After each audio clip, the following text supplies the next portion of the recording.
अब्दुल्ला इब्न उमर, आप हैरान रह जाएंगे, उनसे बारहा ये सवाल हुआ कि ये आप अपनी ऊंटनी को यहां से क्यों गोल घुमा रहे हैं, आप ये दुराने उम्रा यहां पे क्यों बैठ रहे हैं, आप ये दुराने उम्रा ये यहां पे 2 रखते क्यों अदा की हैं, आपने ये अमल क्यों किया है।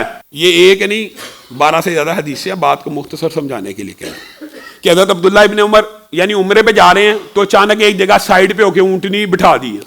अब कोई मकसद नजर नहीं आ रहा साहबा को, कहा ये क्यों किया है, कहा मुझे नहीं पता, मैंने रसूलुल्लाह को यहां बिठाते हुए देखी थी, बस मुझे नहीं पता। हज़रत अली सवारी के ऊपर चढ़ रहे हैं, मुस्कुरा रहे हैं और सुभान अल्लज़ी सख्खर लना हाज़ा पूरी सफर की दुआ पढ़ रहे हैं। साहबा ने कहा ठीक है, सफारी की दुआ पढ़ना तो सुन्नत से साबित है, ये मुस्कुराते क्यों हैं, कहा मुझे नहीं पता, मैंने रसूलुल्लाह को देखा था, वो सवारी पे सवार हुए थे तो मुस्कुरा रहे थे।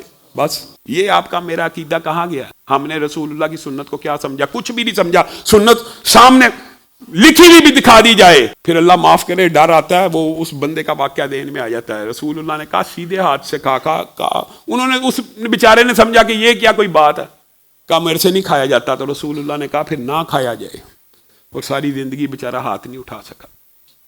मैं और आप सुन्नत सुनने के बाद जिस तरह इग्नोर करते हैं, अल्लाह के अजाब से नहीं डरते, इग्नोर कर देते हैं। अच्छा यार सुन्नत की कोई अहमियत ही नहीं, हदीस रसूल की हमारी नजर में कोई मकसद ही नहीं है।